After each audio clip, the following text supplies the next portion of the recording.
것을 둘러보시고라는 제목으로 말씀을 나누겠습니다.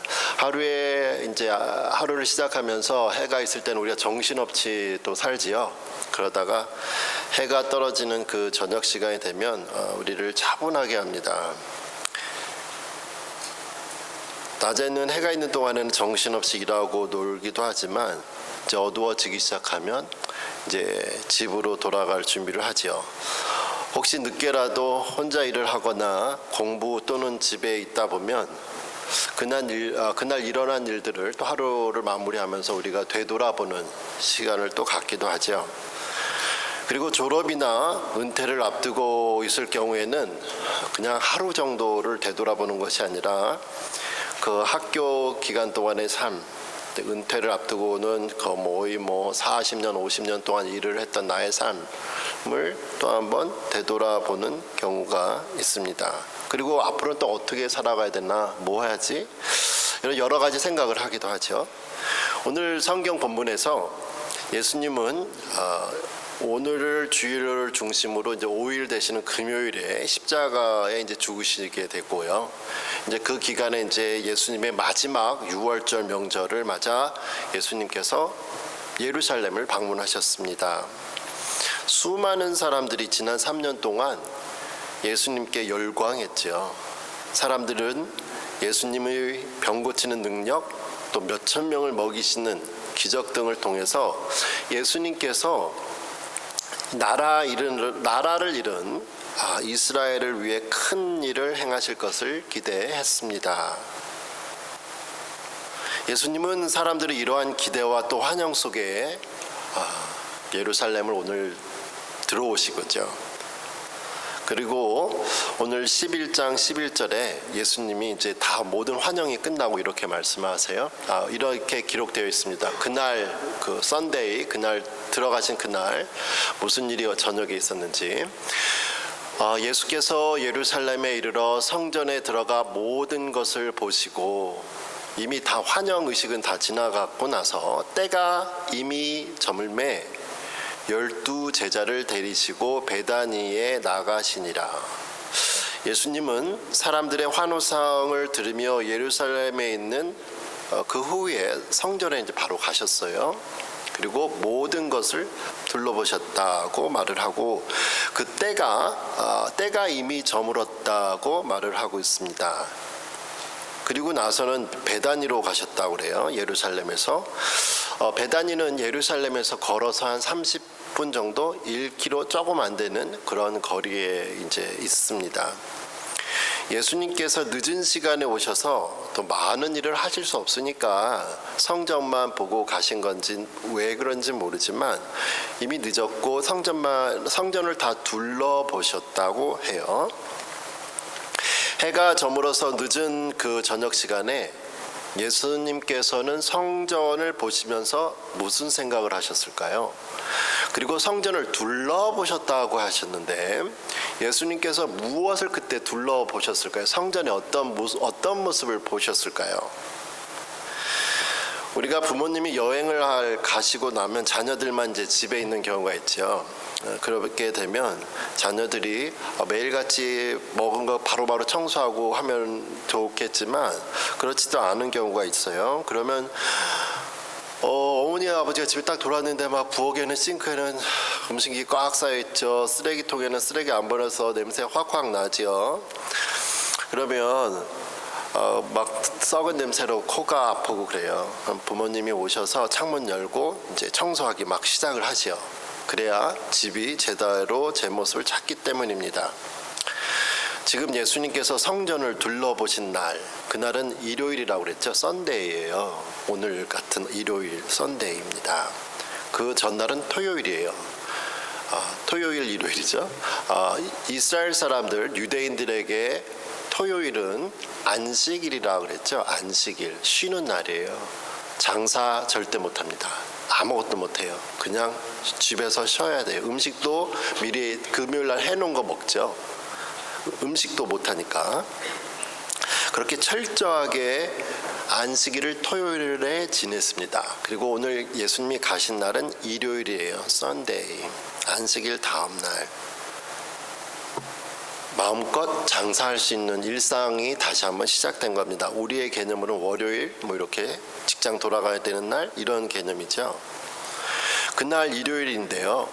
사람들이 장사를 해요. 이제 6월절이기 때문에 많은 사람들 다가오기 때문에 사람들이 장사가 시작됐습니다.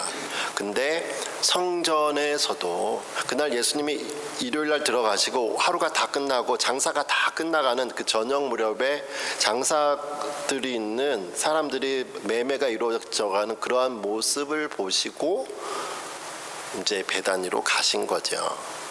성전터가 장사터로 바뀐 그 모습을 예전에도 예수님 많이 보셨어요. 근데 이제 조금만 있으면 죽으시는데 이러한 모습을 보시고 예수님이 무슨 생각을 하셨을까라는 겁니다. 그래서 지금 예수님은 시장터로 변한 성전을 보시고 생각하신 게 있었습니다. 이제 조금만 있으면 죽으시는데 금요일 날 바로 성전을 청소하는 거예요. 성전 본래의 기능으로 되돌려 놓는 일입니다. 왜냐하면 이날이 일요일 저녁이라고 그랬죠. 그 다음 날 월요일이에요. 다음 날 월요일 날 예수님 무슨 일을 하셨는지 보면 알 수 있습니다. 그게 바로 우리가 지금 마가복음 11장을 읽고 있는데 15절 17절엔 이래요. 그들이 예수님과의 그 일행이 예루살렘의 그 다음날 베다니에서 다시 들어간 거예요. 30분 걸어서 들어가니라 예수께서 성전에 들어가서 성전 안에서 매매하는 자들을 내쫓으시며 돈 바꾸는 자들의 상과 비둘기 파는 자들의 의자를 둘러엎으시며 아무나 물건을 가지고 성전 안으로 지나다님을 허락하지 아니하시고 이에 가르쳐 이르시되 기록된 바 내 집은 만민이 기도하는 집이라 칭함을 받으리라고 하지 아니하였느냐 너희는 강도의 소굴을 만들었도다 하시매 17절에서 보시는 것처럼 예수님에게 있어서 성전은 하나님의 집이었습니다. 그리고 만민이 기도하는 집이에요. 하지만 사람들이 이 거룩한 하나님의 집이며 기도하는 집을 장사를 하며 많은 이득을 얻기 위해 온갖 수다를 방법을 다 하는데 그것을 예수님은 강도의 소굴이라고 아주 심하게까지 말씀을 하시죠. 그래서 예수님은 성전의 원래 기능을 둘러놓기 위해 성전을 청소했습니다. 15절에 있는 것처럼 일하는 사람들 다 쫓아내고 돈 바꾸는 자들의 상과 비둘기 파는 자의 의자를 탁 둘러엎으시니까 이러한 모습을 보고 종교 지도자들이 좋아할 리가 없었죠. 왜 예수님은 다른 사람이나 종교 지도자들에게는 성전에서 장사하는 게 아무런 문제가 없었는데 왜 굳이 이렇게까지 격하게 화를 내셨을까요? 예수님께서 성전을 보시는 것과 이 세상 사람들이 성전을 보는 눈이 기준이 달랐기 때문입니다. 예수님이 분명히 말씀하셨잖아요. 16절에 이 집은 하나님의 집이다. 기도하는 집이다. 예수님에게는. 하지만 사람들은 이 거룩한 성전에서 예배도 드리고 그 땅 아까우니까 동시에 거기를 이렇게 장사할 수 있도록 허락을 해서 경제적 이익을 취해도 되는 것으로 생각했습니다. 중요한 것은 사람들의 눈과 이성으로 모든 것을 판단하는 것이 아니라 하나님의 눈으로 보는 게 중요하지요. 예수님께서 시간을 내어서 성전을 둘러보신 것처럼 그렇다면 그리고 잘못된 부분을 바로잡으신 것처럼 우리도 하나님의 성전인 우리의 몸과 우리의 삶을 돌아보는 시간이 필요합니다. 나는 하나님께서 주신 이 몸을 하나님의 영광을 위해서 사용하는지 나는 하나님께서 주신 이 시간과 재능을 하나님의 영광만을 위해서 사용하는지를 묻는 둘러보는 시간이 필요한 거죠. 만일 우리가 우리의 몸, 재물, 시간으로 하나님의 영광과 우리의 이익을 동시에 얻기를 생각한다면 우리는 우리의 이익을 버리고 하나님의 영광만을 지켜야 합니다. 우리가 우리의 모습을 제대로 평가하기 위해서는 우리가 하나님의 말씀을 기준으로 또 우리를 평가해야 되죠. 성경 말씀만이 오직 우리의 모든 결정의 기준이 되어야 합니다. 우리는 성경이 또 하나님께서 우리에게 무엇을 말씀하시는지를 위해 기도하는 또 시간이 필요하죠. 되돌아보는 시간이, 예수님이 성전을 되돌아보신 것처럼 돌아보는 시간이 필요합니다. 우리가 젊었을 때는 아플 일이 별로 없잖아요. 그래서 의사 선생님 별로 찾아갈 일이 없다고요.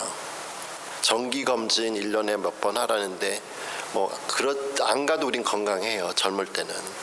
그러다 정기검진을 하지 않다가 정말 너무 늦은 때를 당하는 소식도 듣기도 하죠. 이렇게 나이가 들어서 정기검진을 이제 가게 되면 의사 선생님이나 간호사분들이 꼭 하는 질문이 있죠. 담배 피세요? 술 마시세요? 술, 담배 하면 하루나 일주일에 얼마나 하십니까?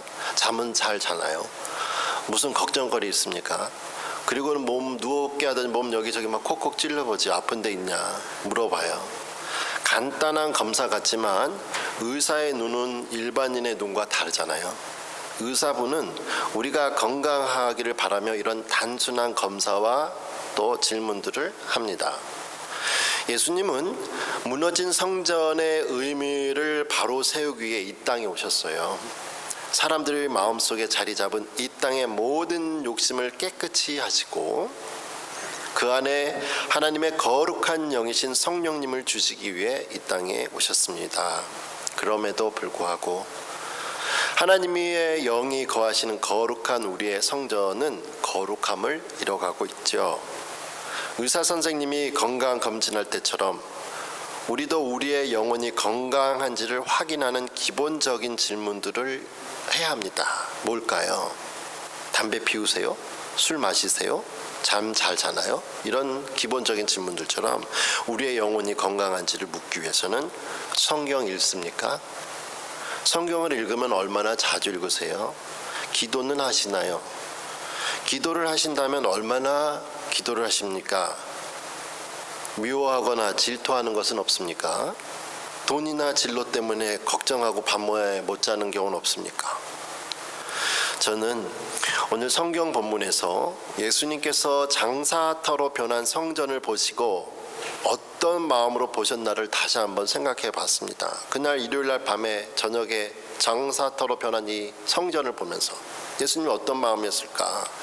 다음날 물론 예수님이 화나시면서 청소하셨잖아요. 그럼 화나신 마음을 가지고 그럼 집에 가신 거예요. 베다니로. 그럼 예수님께서 베다니로 걸어가시면서 그날 밤에 이제 주무시면서 너네 내가 잠자고 오늘은 늦었으니까 내가 아무것도 안 하지만 날 세고 보자. 너네 내일 그냥 큰일 났어. 너네. 이런 분노함 속에 분노함을 가지고 예수님이 주무셨을까요? 그럴 것 같지는 않습니다. 의사 선생님의 말을 듣지 않고 좋지 않은 습관과 생활 습관을 계속하는 환자들이 계속 또 아파요. 담배 피지 마라, 마약하지 마라, 뭐 하지 마라, 하지 말라고 다 했는데 가서 또 태어나서 또 하고 또 와요 병원에. 그렇게 자주 하지 말라는 것을 해서 또 자주 오는 환자들 보고 의사 선생님 어떤 마음 들까요? 화나기도 하고 정말 안타깝다. 구제불능인가? 저렇게 하면 금방 죽는데 왜 저러지? 왜 말을 안 듣지? 답답하겠지 의사 선생님이. 안타까움이에요. 부모님은 부모님의 속을 상하게 하는 자녀들에게 화를 내요. 부모님이 자녀들에게 화를 내시는 것은 자녀들이 미워서가 아니라 안타까운 마음의 표현입니다. 누군가가 다른 사람들에 대해 화가 났다는 뜻은, 화났다는 감정이 있다는 뜻은 아직도 그 사람에 대해 관심과 사랑이 있다는 뜻이죠.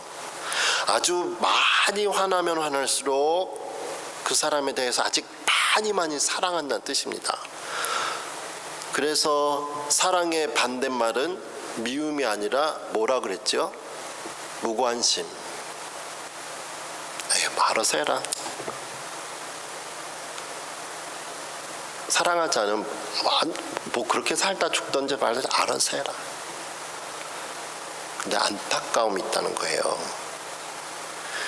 예수님도 성전이 유월절을 앞두고 장사터로 바뀐 모습을 보셨을 때 하나님을 이해하지 못하는 사람들에게 아주 안타까운 마음이 있으셨을 겁니다. 있으셨어요. 예수님께서 그 다음날 월요일에 화가 나서 성전을 청소하신 것도 사람들을 향한 하나님의 크신 사랑을, 그 화가, 예수님이 이렇게 화내 본 적이 없잖아요. 그만큼 사랑한 것을 역설적으로 나타내죠. 예수님은 이렇게 하나님의 말씀을 깨닫지 못하고 자기 욕심을 따라 사는 죄에 빠진 사람들도 사랑하셨습니다. 그래서 죄에 빠진 사람들을 구원하시기 위해 예수님께서 오늘 이 사건, 성전을 둘러보신 날로 5일째 되는 이번 금요일에 십자가에서 죽으시지요. 사랑의 완성입니다. 구약 성경에 보면 호세아라는 책이 있습니다. 호세아 선지자의 내용인데요. 그 내용은 이래요. 하나님께서 총각인 결혼하지 않은 호세아 선지자에게 결혼을 하라고 합니다. 누구랑 결혼하라고 하냐면 고멜이라는 여자랑 결혼하라고 그래요. 고멜의 직업은 뭐냐? 창녀예요. 하나님께서 총각 선지자에게 창녀랑 같이 결혼하라고 그래요. 이게 말도 안 되는데 근데 결혼하죠. 근데 이 선지자의 아내가 된 고멜이, 여자가 호세아가 아닌 다른 남자 아이를 근데 또 낳습니다. 결혼한 상태에서. 그리고 이 여자는 나중에 도망가요. 또 결국에는 이 여자가, 고멜이 나중에는 다른 사람의 노예가 됩니다. 몸을 돈 주고 파는 거예요. 노예처럼 살아요. 한때는 창녀였지만 선지자의 아내가 됐는데, 그럼에도 불구하고 다른 남자랑 바람펴서 아기 낳았어요. 그리고 남편을 도망갔어요. 도망간 거에 끝나지 않아서 먹고 살 게 없으니까 자기를 몸을 팔아서 노예가 됐어요. 이런 여자를 하나님께서는 호세아에게 노예가 된 바람난 이 여자를 다시 돈을 주고 또 사와서 부인처럼 삼아서 같이 또 살으라고 그랬어요. 여러분, 호세아가 제정신 있는 남자라면, 남편이라면 노예를, 자기 그렇게 창녀를 불러가지고 선지자의 아내로 삼아줬고, 아기 낳고 살다가 바람 나가지고 다른 남자 아기 낳고, 그리고 또 싫어가지고 이제 노예까지 타락을 다 하는데, 하나님은 가서 돈 주고 다시 사와서 결혼 생활 다시 하래요.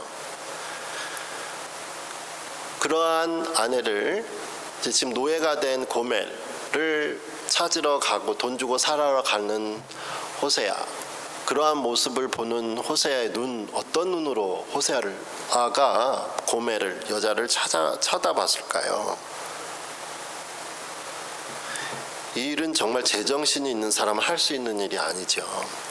하지만 호세아는 이 여인을 불쌍한 눈으로 바라보며 돈을 주고 그 여자를 자유의 몸으로 다시 사와서 아내가 되게 했습니다.